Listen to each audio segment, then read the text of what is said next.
Welcome to our channel మన Telugu daily serials. Karthika దీపం సీరియల్లో దీపను పారిజాతం ఆ తాళి నువ్వే తెంచుకొని నాటకాలు ఆడుతున్నావేమో అని అవమానించింది. అది విన్న కార్తీక్ మనసులో పెట్టుకుంటాడు. ఈ క్రమంలోనే పారిజాతానికి శ్రీధర్ ఫోన్ చేసి, పెళ్లికి నేను రావడం లేదు, ఆ పెళ్లి జరగదు అని చెబుతాడు.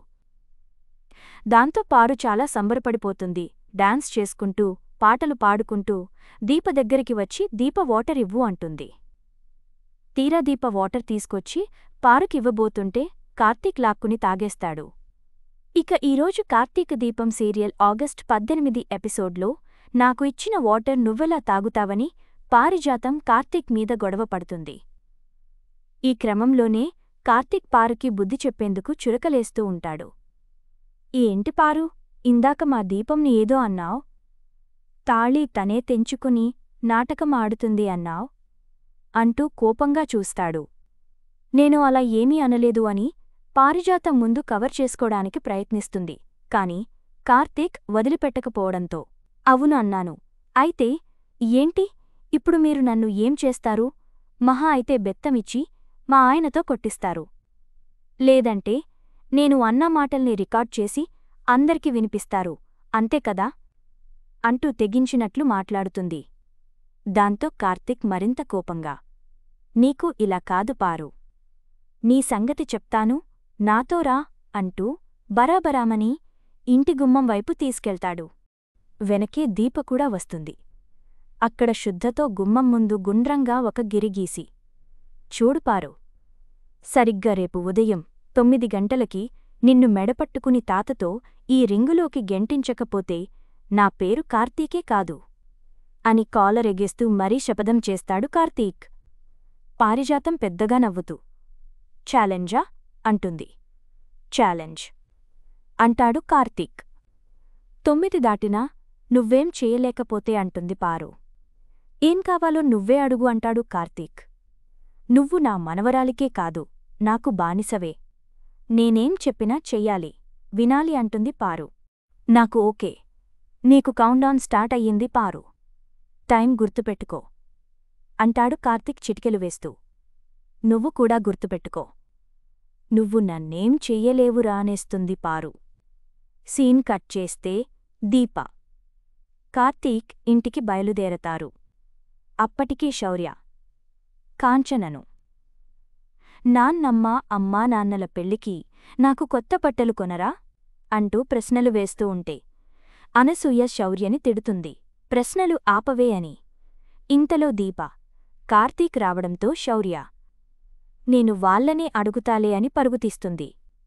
వాళ్ళ ముందుకు వెళ్ళినాన్నమ్మా, రేపు మీ పెళ్లికి నా ఫ్రెండ్స్ని పిలుచుకోనా అంటుంది శౌర్య. శౌర్య ప్రశ్నలకు కార్తీక్ మౌనంగా తలదించుకుంటాడు. వెంటనే శౌర్యతో దీప, శౌర్య పాప మంచిదా చెడ్డదా అంటుంది నవ్వుతూ. మంచిది అంటుంది శౌర్య. మరి మంచిదైతే ఏం చెయ్యాలి అంటుంది దీప. అమ్మానాన్నల మాట వినాలి అంటుంది శౌర్య. మరి అమ్మ చెప్పేవరకు ఆగకుండా ఇలాంటి ప్రశ్నలెందుకు వేస్తుంది అంటుంది దీప. అంటే మరి మా ఫ్రెండ్స్కి రమ్మని ముందే చెప్పాలి కదమ్మా, వాళ్ళంతా అమ్మానాన్నల పెళ్లిరోజు ఫోటో చూపిస్తుంటారు, నేను హ్యాపీగా మీ పెళ్లినే చూపిస్తాను అంటుంది శౌర్య. అన్నీ నువ్వు అనుకున్నట్లే జరుగుతాయమ్మా అంటుంది దీప. ఇక శౌర్య దీప ముందు చేయిచాపి, అయితే ప్రామిస్సా అంటుంది. దీప ఒట్టు వెయ్యబోతుంటే శౌర్య తండ్రివైపు తిరిగి తన చేతిని కార్తీక్కి చూపిస్తూ, నాన్నా నువ్వు చెప్పు, అమ్మా అప్పుడప్పుడు అబద్ధాలు చెబుతుంది, నువ్వు ఒట్టుపెట్టి చెప్పు అంటుంది శౌర్య. వెంటనే కార్తీక్ ఒట్టువేసి, నువ్వు నీ ఫ్రెండ్స్ ముందు హ్యాపీగా ఉంటావ్ సరేనా అంటాడు ఎమోషనల్గా. కార్తీక్ అలా చెయ్యడంతో దీప, అనసూయ, కాంచన ముగ్గురూ షాకవుతారు. నాన్నమ్మా, చూశావా, మా నాన్న మాటిచ్చారు, నేను నా ఫ్రెండ్స్ని పిలుస్తాను, నువ్వు కూడా నీ ఫ్రెండ్స్ని పిలుచుకో అని లోపలికి తుర్రుమంటుంది శౌర్య పాప. ఇక శౌర్య లోపలికి వెళ్లగానే కాంచన ఆవేదనగా, అలా ఎలాదానికి మాటిచ్చావ్రా అని తిడుతుంది. నా తండ్రి నాకు ఎలాగో అవకాశమున్నా మాటివ్వలేకపోయాడు కదమ్మా. నేను నా కూతురికి తండ్రిగా అవకాశం లేకపోయినా మాటిచ్చాను. దాని సంతోషం చూడాలని అంటూ కార్తీక్ ఎమోషనల్గా మాట్లాడుతుంటే జియో పాప ఎంట్రీ ఇస్తుంది. ఏం బావా, మీ నాన్న రెడీనా? ఇంట్లోనే ఉన్నాడా? రేపు పెళ్లికి వస్తున్నాడా? అంటూ వెటకారంగా రెచ్చగొట్టినట్లు మాట్లాడి, సరే వెళ్ళొస్తా బావా. పెళ్లికి మేము సిద్ధమే అని చెప్పడానికి వచ్చానంతే అని వెటకారం చేసిపోతుంది. కాంచన, అనసూయ, దీపలు జ్యోకి చురకలేస్తూనే ఉంటారు. కాని ఆ పాప పట్టించుకోదు. ఇక జ్యో పాప వెళ్ళిపోగానే కార్తీక్ ఓడిపోవడం ఇష్టం లేదు, అలాగని గెలిచే మార్గం కనిపించడం లేదు అంటూ కన్నీళ్లతో బయటికి నడవబోతాడు. ఎక్కడికి బావా, నేను వస్తాను అంటుంది దీప ఆవేదనగా. ఇక్కడే బయట కూర్చుంటాను. శౌర్యకు అన్నం పెట్టు అని చెప్పి బయటికి నడుస్తాడు. ఇక సీన్ కట్ చేస్తే పారు ఒక గదిలో తలుపులు వేసుకుని మరీ కార్తీక్ ఛాలెంజ్ గుర్తుచేసుకుని, రేపు 9 గంటలకు నన్ను ఆ రింగులోకి నా మొగుడుతో గెంటిస్తా అంటాడా వాడు అని పెన్ను పేపర్ తీసుకుని తెగరాస్తుంది. ఇక పారు .123 అంటూ వాడికి నన్ను ఇరికించడానికి శివన్నారాయణతో నన్ను గెంటించడానికి ఏమేమి కారణాలు ఉంటాయి? నోరు జాగ్రత్తగా ఉండాలి, లేదంటే రికార్డ్ చేస్తాడు. దొంగతనాలు చేయకూడదు, చేస్తే వీడియోలు తీస్తాడు. లేదంటే 3వ పాయింట్ వాడే ఏదొకటి చేసి నన్నిరికిస్తాడు. అందుకే 9 దాటే వరకు బయటే వెళ్లకూడదు అనుకుంటూ రాసుకుంటుంది. ఆ సీన్ భలే కామెడీగా ఉంటుంది. అయితే శివన్నారాయణ వచ్చి తలుపు కొడితే, నేను రేపు 9 వరకు మౌనవ్రతం, నేను బయటికి రానండి అనేసి తలుపు కూడా తీయదు. ఈ పారిజాతానికి ఏదో అయ్యింది అనుకుంటూ శివన్నారాయణ వెళ్ళిపోతాడు. ఇక కార్తీక్ డైరెక్టుగా అదే నిస్సహాయతో, అదే ఏడుపు ముఖంతో శ్రీధర్ ఇంటికి వెళ్తాడు. ఇక్కడే కథనం కీలకంగా మారింది. అయితే వర్షం గాలితో తలుపు కొట్టుకుంటూ ఉంటే శ్రీధర్ మామ తలుపు వేయబోతూ బయటే నిలబడి కార్తీక్ని చూసి, నువ్వేంట్రా ఇక్కడా అంటాడు ఆశ్చర్యంగా. 2 నిమిషాలు మీతో మాట్లాడొచ్చా అంటాడు కార్తీక్ ఎమోషనల్గా.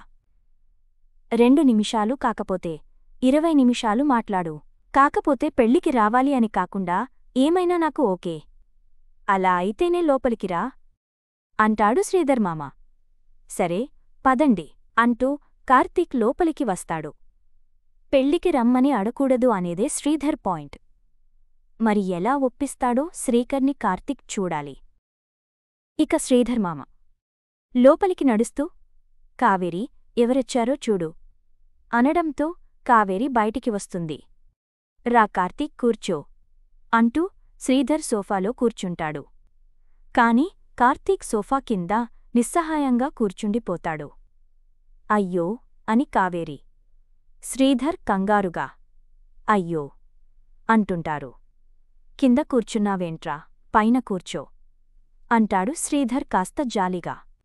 పర్వాలేదు అన్నట్లుగా తలాడిస్తాడు కార్తీక్. వెంటనే కావేరి, నేను రాకముందు మీరు కార్తీక్ని ఏమైనా అన్నారా అంటుంది కోపంగా శ్రీధర్తో. నన్ను ఎవరూ ఏమనలేదు చిన్నమ్మా, నాకు ఈ క్షణం ఇలాగే కంఫర్ట్గా ఉంది, నన్ను ఇక్కడే కూర్చోనివ్వండి అంటాడు కార్తీక్. కార్తీక్ అలా అనగానే, సరే నీ ఇష్టం, నా ఇష్టాన్ని ఏనాడు గౌరవించావ్ అని అడిగావు కదా, ఇప్పటినుంచి గౌరవించడం మొదలుపెడతానులే. నీకు ఎక్కడ కంఫర్ట్గా ఉంటే అక్కడే కూర్చో. చెప్పు, నాతో నువ్వేం మాట్లాడాలి అనుకుంటున్నావ్ అంటాడు శ్రీధర్ దర్జాగా కూర్చుని పొగరుగా. మనిద్దరం తండ్రి కొడుకుల్లా కాకుండా 2 మనుషుల్లా, అసలు పరిచయం లేని వ్యక్తుల్లా మాట్లాడుకుందాం అంటాడు కార్తీక్ బాధతప్త హృదయంతో. ఇక మన శ్రీధర్ మామ మాత్రం మంచి జోష్ మీద ఉన్నవాడిలా, సరే అయితే పరిచయాలతోనే మొదలుపెడదాం. చెప్పు, నా పేరు శ్రీధర్ అంటాడు పొగరుగా. నా పేరు కార్తీక్, ఇది నా కథ. నేను మా అమ్మ, మా నాన్న, నాదో అందమైన కుటుంబం. ఈ ప్రపంచంలో ప్రతి మనిషిని బతికించేది ఆశ, కొందరికి డబ్బు మీద, కొందరికి ఆస్తుల మీద, కొందరికి కార్ల మీద, కొందరికి కలల మీద. ఇలా ప్రతి మనిషికి ఒక ఆశ ఉంటుంది. అందరిలానే నాకు ఒక ఆశ ఉంది. నా ఆశలు నెరవేర్చుకోవడం కోసమే లండన్ నుంచి ఇండియా వచ్చానా అంటూ కార్తీక్ ఎమోషనల్గా చెప్పడం చూస్తుంటే శ్రీధర్ మామ మనసు కరిగేలానే ఉంది. ఈ సీన్ ఇక్కడితో ఆగింది.